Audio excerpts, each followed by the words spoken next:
verso 8.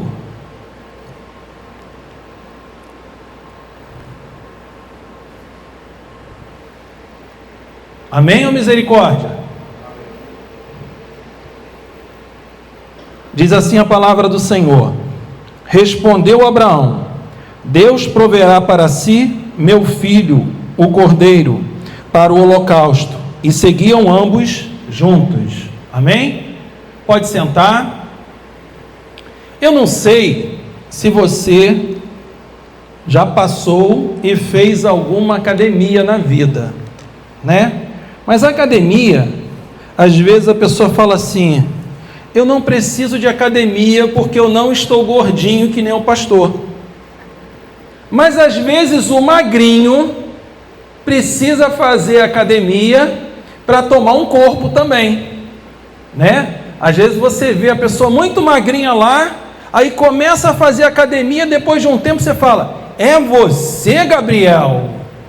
É você, Natan? E por aí vai, né? E também os gordinhos, quando começam a fazer academia, depois de um tempo você fala: pastor, aquela barriguinha, você perdeu? Estou orando, vai acontecer, né? A academia é um lugar onde muitas das vezes nós temos que nos condicionar, aprender, fazer exercícios e repetir esses exercícios. E às vezes, quando quem entra na academia, logo no início, entra com todo o gás, fala assim: não, eu vou aguentar, eu vou fazer o treino, e se anima, e paga um pacote de não sei quantos treinos, de quantos meses, e está lá. Na primeira semana está com gás, na segunda semana começa a doer. É que nem quem vai fazer natação, né?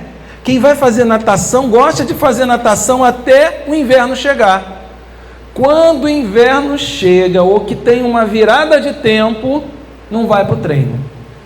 E na academia, isso acontece quando começam as dores. Eu não sei se você sabe, mas a quantidade de pessoas que desistem da academia são quando começam as dores ou depois de 6 meses. Por que depois de 6 meses? Porque depois de 6 meses, você já estabilizou, você já corrigiu, já sabe o que você tem que fazer, e você tem que permanecer fazendo aqueles exercícios. E eu acho, né, que a pessoa fala assim: eu já aprendi o que eu tinha que aprender, agora eu vou embora. E o tema que eu quero falar hoje com vocês tem a ver com a academia da fé. Por que é uma academia? Porque é um lugar aonde nós temos que ter ritmo, aonde nós temos que exercitar, perseverar, vão ter dores, mas não é para a gente desistir. A nossa caminhada é assim. Todos nós caminhamos com dias felizes, com dias capengando, com dias com muitas dores, mas precisamos caminhar. Talvez seja um dia em que você acorda e você fala assim: estou tão cansado que não quero ir trabalhar. Mas você fala assim: eu preciso trabalhar por causa do meu sustento.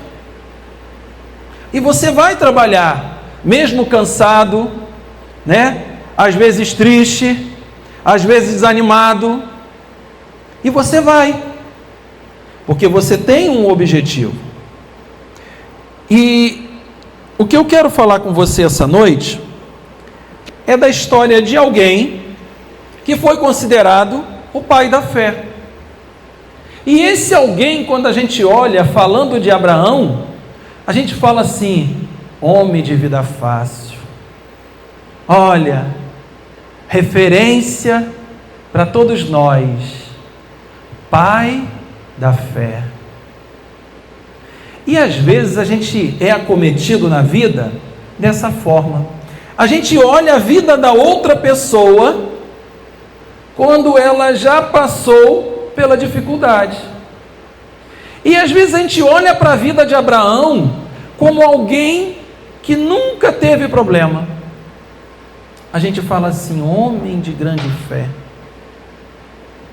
Mas eu não sei se você percebe que até chegar nesse texto, Abraão passou por grandes dificuldades internas, grandes dificuldades familiares, grandes dificuldades no seu matrimônio, porque a sua esposa não podia engravidar. E aí, as mulheres caçoavam de Sara, sua esposa, e falavam, não pode ter filho. E isso naquela época era algo um pouco vergonhoso. Era como se a mulher não tivesse o determinado valor mínimo de ser mãe. E está lá Sara. Quantos anos Sara não é mãe? Quando as pessoas casam, primeiro quando está namorando, o pessoal fala, quando vão ficar noivo? Né? Quando está noivo fala, quando vão casar? Quando casam perguntam, quando vai vir o primeiro filho? E as pessoas tinham essa curiosidade com Abraão e com Sara, casado tanto tempo e não tinham filho. E a fofoca corria. Falavam assim, o problema é de Sara ou de Abraão? Quem que não pode ter filho? O problema está em qual deles? Talvez você já tenha ouvido alguém falar assim. Quando um casal tenta ter filho durante um tempo e não consegue, e faz tratamento e tudo mais, e mesmo assim não vem. Lá em casa foi de 7 em 7 anos. Depois de 7 anos de casado, veio o primeiro, e o outro com 6, diferença de idade, né? 7 também? 7 também. E aí, o que aconteceu? Deus falou que Sara ia dar à luz. Agora vocês imaginem que quanto mais tempo a mulher vai passando a idade, mais difícil vai sendo para ela engravidar. E o povo falava, se ela não foi mãe nova, como que ela vai ser mãe velha? Mas Deus cumpriu aquilo que tinha prometido para Abraão e para Sara. E Sara teve o seu filho. O filho esperado de Abraão e Sara chegou. Eu acredito que quando chegou foi muita felicidade, porque era algo esperado. E quando você tem algo esperado, parece que você quer ficar o tempo todo, quer estar junto, para compensar toda aquela expectativa de demora, toda aquela expectativa que você tinha da vinda daquela criança. E aí, chega Deus e fala para Abraão, ei, lembra aquele filho? Sua mulher teve dificuldade? É o bibelô da casa? É a parte mais preciosa que você tem? Eu quero ele. Eu quero ele. Tá bom, Senhor. Você quer que ele seja o pastor? Você quer que ele seja um missionário? Você quer que ele seja um ministro da música? Você quer que ele seja um professor de escola dominical? Aí Deus fala para ele, não. Eu quero que você me entregue como cordeiro. Me entregue como cordeiro. Imagina que Abraão recebe essa petição do Senhor, e a Bíblia não fala que ele comentou para Sara que teria que dar o seu filho como oferta. Mas ele vai no caminho como ele sempre fazia, e o filho acompanhando, mas vê que tem algo de estranho. Tinha o fogo, tinha a madeira, mas cadê o cordeiro? Cadê o cordeiro? E aí, ele não vai sozinho com seu filho, ele vai com os seus funcionários, que sempre acompanhavam, para ele fazer a oferta. E o filho, no meio do caminho, pergunta: pai, cadê o cordeiro? Cadê o cordeiro? Está tudo aqui, mas está faltando o cordeiro. Na cabeça dele, o cordeiro estava perguntando para ele: cadê o cordeiro? Mas ele estava sem poder falar para o seu filho qual que seria o cordeiro. E ele fala: Deus proverá. No meio do caminho, ele chega para seus funcionários e fala: fiquem aqui, eu vou subir com ele e nós voltaremos. Nós voltaremos. Abraão, ele teve grande possibilidade de desistir daquilo que o Senhor tinha colocado para ele. Ele foi numa viagem, 3 dias. Imagina a cabeça desse pai, durante 3 dias, sabendo que tinha que ofertar o seu filho e imolar ele como oferta. Ele poderia desistir, mas ele não questionou Deus, ele seguiu. Talvez você não consiga entender, ou entenda essa história de uma outra forma, mas o que eu quero que você guarde essa noite, e eu quero perguntar para você, o que hoje é tão importante para a tua vida? O que é mais importante na sua vida do que Deus? Para Abraão, era seu filho. E para você? O que hoje é tão importante? Se Deus chegar para você e falar: Rafael, eu quero isso de importante na tua vida para mim.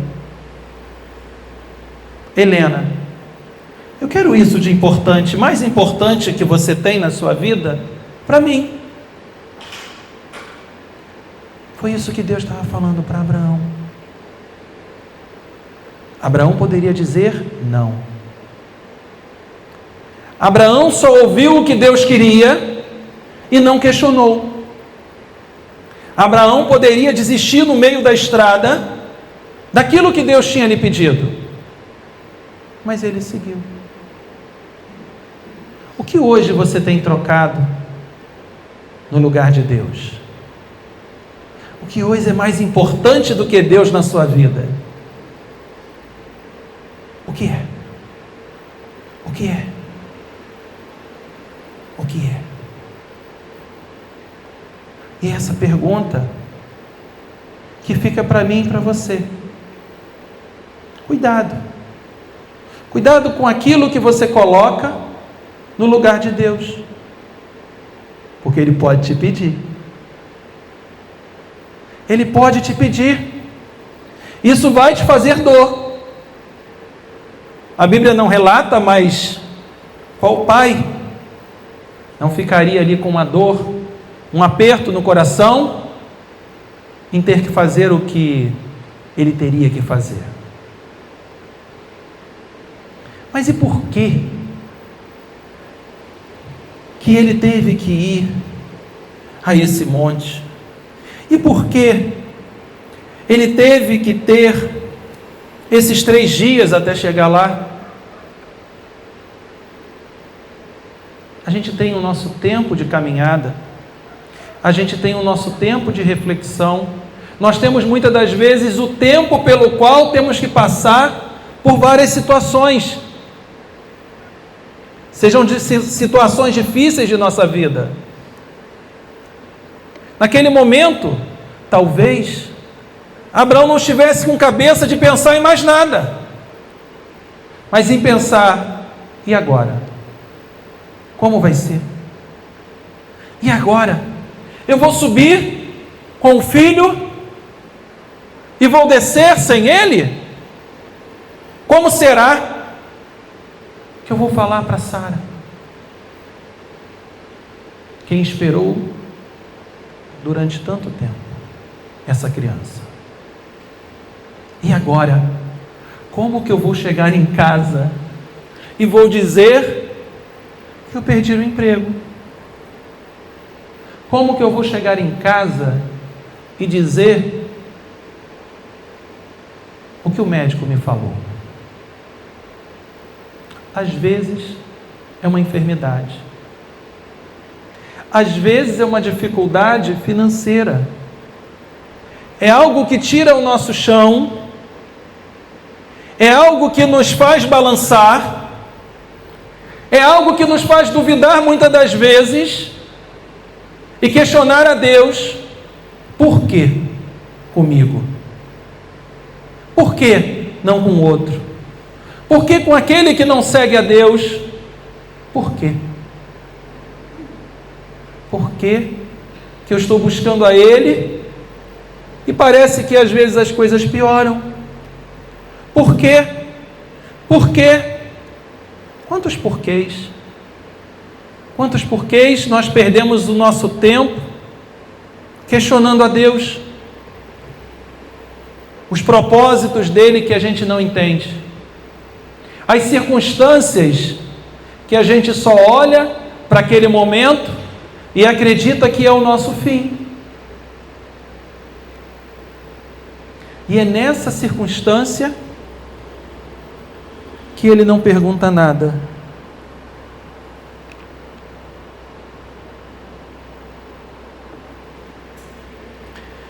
Abraão, no meio desse silêncio, ele poderia parar. Talvez você tenha parado em alguma circunstância que foi acometido na sua vida. Parou de sonhar, parou de imaginar o teu futuro, parou acreditando que não tem mais jeito, parou com uma notícia de um médico, parou. Quantas pessoas que perderam a fé quando ganharam conhecimento, ganham conhecimento, perdem a fé, acreditam mais no conhecimento, em algo palpável, do que acreditam em Deus. Um dia caminharam com Deus, um dia acreditavam no sobrenatural de Deus, mas hoje não acreditam. Acreditam como uma história da carochinha, acreditam como uma história ou de uma anedota, de uma história, não uma história com H, mas uma história. Perderam a fé, não creem mais nesse Deus que está vivo, não creem mais nesse Deus que tem o controle de tudo o que acontece sobre a minha, sobre a sua vida, sobre a vida dos outros que estão lá fora, sobre tudo o que acontece no planeta, no mundo. Ficaram desacreditados porque a expectativa que tinham a respeito de algo, se frustrou. Não aconteceu como queria. Não aconteceu do seu jeito. E aí, a culpa é de Deus. A culpa é de Deus. A culpa às vezes está na minha e na sua ganância, na minha e na sua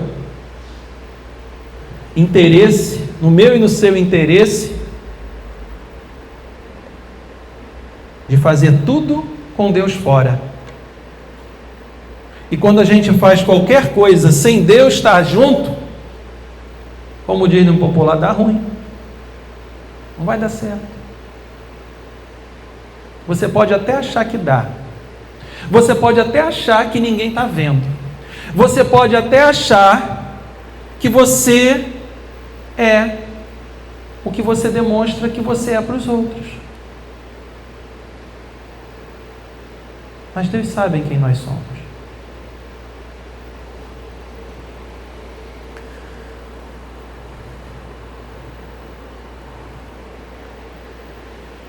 E quando eu e você somos provados para exercitar a nossa fé, a gente vai caminhando, parece que vai subindo a ladeira, e essa caminhada, quando você vai subindo um morro, cansa. E no meio dessa trajetória você vai cansando, vai desanimando, parece que vai perdendo as forças. E quando chega lá em cima, no Monte Moriá, você fala assim: já não sei o que vai dar. Quantas vezes acontece isso? Você luta as suas lutas achando com as suas forças que você vai resolver. Abraão, ele não tinha outra saída.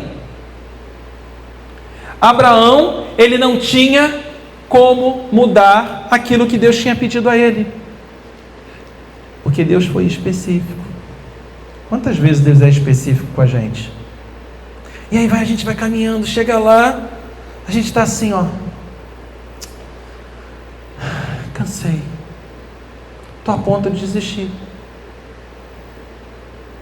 E é nesse momento que a gente está totalmente desarmado, em que Deus traz a provisão. Foi naquele momento em que Abraão não deixou de crer que Deus traria a provisão, foi que ela apareceu. O cordeiro apareceu. Um milagre aconteceu. Algo inesperado aconteceu. Quantas vezes o inesperado acontece conosco nessas condições? Porque ele não vai acontecer quando estivermos altivos, achando que tem a ver com a gente e não tem a ver com ele. Mas o que estava acontecendo não tinha a ver com Abraão, tinha a ver com Deus.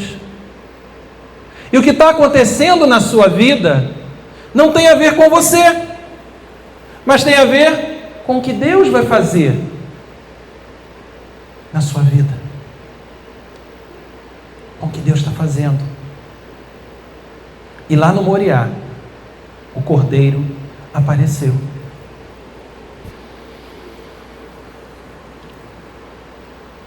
Eu quero te animar e te dizer que todos os seus desafios,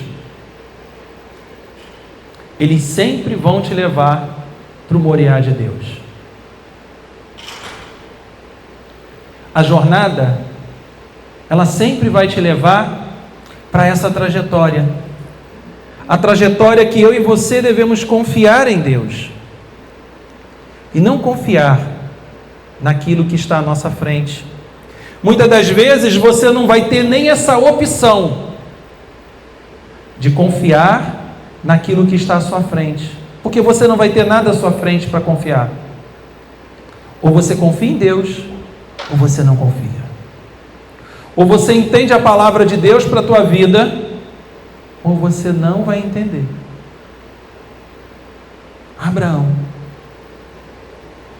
O que Abraão tem de melhor do que eu e você? Talvez você venha falar: pastor, ele foi o cara. Por isso ele foi chamado como o pai da fé. Abraão não foi melhor do que eu e você. Abraão aprendeu a confiar totalmente em Deus. E isso você pode sair daqui dessa noite fazendo também. Confiando naquilo que é fácil confiar. Mas confiar naquilo que os seus olhos não conseguem enxergar. Deus sempre vai nos levar para as circunstâncias para desenvolver a nossa fé.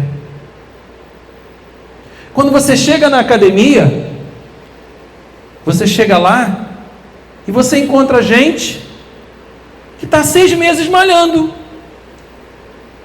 E você fala: olha, quero ser igual a essa pessoa. Mas você quer passar pela trajetória daquela pessoa? Na vida cristã é assim também. Às vezes o que você vê na vida do outro, você não sabe o que Deus já lapidou na vida do outro para ele chegar naquele estágio. O que ele teve que malhar? O que ele teve que exercitar? O que ele teve que deixar de comer? Né? Na academia você não tem que pensar naquilo que você come. Então o que você tem se alimentado para desenvolver a sua fé? O quê? Você sabe o que é a Bíblia? Você pega ela para você dar uma lida? O que você tem se alimentado? Se você não se alimenta da palavra de Deus, você não vai se preparar. Se você não busca Deus, você não vai se fortificar. Eu posso entrar para essa academia, mas nada pode acontecer na minha vida, porque esse desenvolvimento dessa academia depende de mim. Quais prioridades eu e você temos colocado? Quais prioridades para que a gente possa se desenvolver na academia da fé? É tão fácil olhar para lá, para aquele que se desenvolveu ou para aquela, querer estar lá, naquele nível, mas sem passar por aquilo que Deus tem que fazer você passar. Quando você começa lá a Deus trabalhar a sua vida, você começa a reclamar: Deus, está doendo. Na academia, 2 semanas. As 2 semanas que você pega, na segunda semana você vai estar lá, ó, professor, está doendo. O professor vai falar o que para você? É assim mesmo. É assim mesmo. Vai doer. Vai doer. É necessário essa dor. É necessário passar por isso, porque depois você vai ver o resultado. Depois você vai ver. Eu quero convidar você a ficar de pé no seu lugar.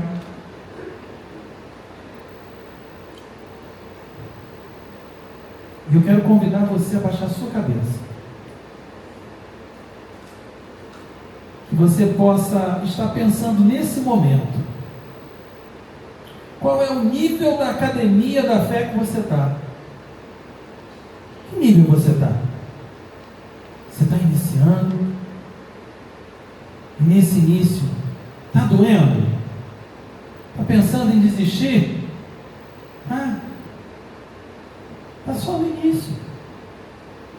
Tem muito mais coisa para vir. Tem muito mais coisa que Deus quer fazer na sua vida. E Ele não quer que você desista, não. Porque você está começando a se preparar para aquilo que Deus tem para a tua vida. Mas vai doer. Vai doer. É que nem a dor do adolescente. Ninguém quer passar. Chega uma época que os adolescentes começam a chorar, né? Ai, meu osso está doendo. Dor do crescimento. Os ossos esticando. Né? Dói, né? Tem como deixar de passar por isso? Não tem. Mas isso vai fazer com que você deixe de ser criança, deixe de ter a sua estatura, e você vai crescer. Isso é o que acontece na nossa academia da fé. Você vai passar por situações e vai doer. Mas uma coisa é certa, não é o seu fim. Uma coisa é certa, tem muito mais estrada pela frente. Você está só começando. E o que vai te estimular é você olhar para quem já está na estrada há mais tempo. Quem já passou por tanta coisa. Ontem, nós fomos fazer a visita na casa da irmã Zezé. Quem foi quem ia na célula da irmã Ivonilde, sabe de quem eu estou falando. Às vezes vocês vão ver aqui, quando tem na entrada, uma senhorinha bem velhinha, tem 80 e poucos anos. Ontem fomos lá na casa dela, onde ela está morando. Visitamos e trazendo as experiências de vida, de fé, de quem já lutou, de quem continua lutando. Sabe por que eu gosto? Porque isso me estimula. Às vezes a gente fica só com gente que está na mesma idade, que não tem aquelas experiências, não passaram pelos erros, pelos acertos. E o que a gente vai aprender? Nada. Muito pouco. E eu gosto de aprender com pessoas de mais idade. E ela falando daquilo que ela fez e deu certo, das frustrações daquilo que ela fez e não teve reconhecimento.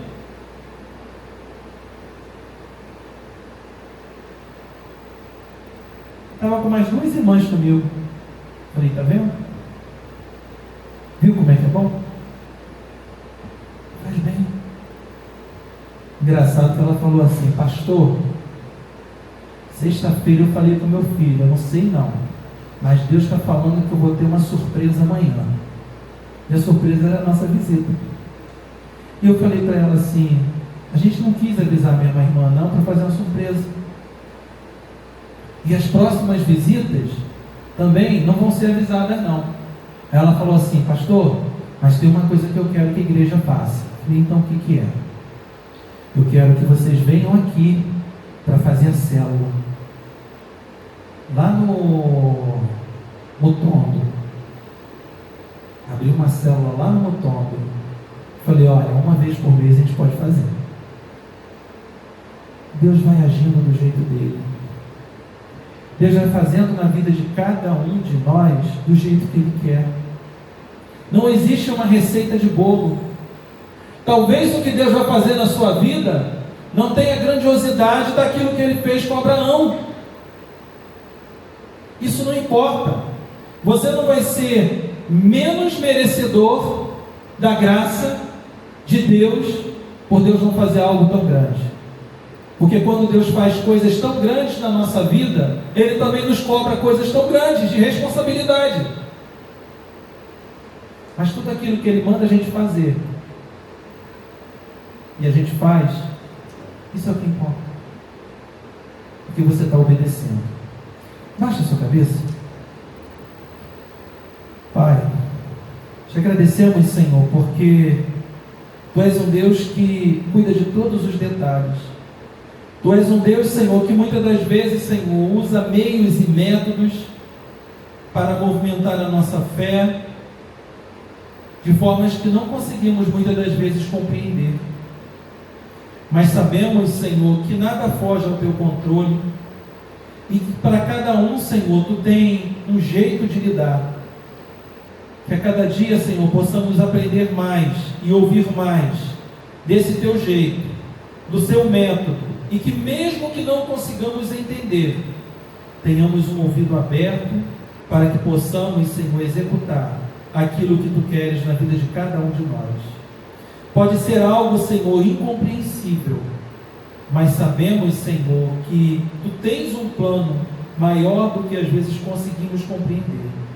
Por isso confiamos em ti. Toma, Senhor, cada familiar nosso em tuas mãos. Ó Senhor, que possamos dar o valor, Senhor, devido a cada um deles, mas que, Senhor, aquilo que nós temos ou as pessoas pelas quais amamos nunca venham tomar o lugar que é somente teu.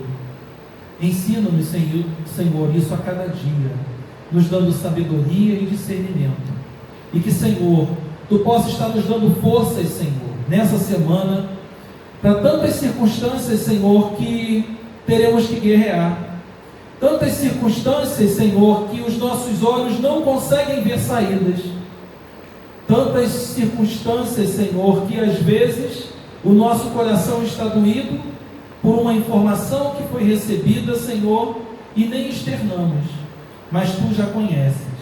Então, Senhor, visita, Senhor, dando paz e alegria, e reanimando, Senhor, a força e a fé no coração de cada um, para a glória do teu nome. É o que eu te peço em nome de Jesus. Amém. Recebam a bênção. Que a graça do Senhor Jesus, o amor de Deus o Pai, as doces consolações do Espírito Santo de Deus estejam com todos nós e com todo o povo de Deus, espalhado pela face da terra, desde agora e para todo sempre. Amém. Tenham todos uma semana abençoada na paz do Senhor.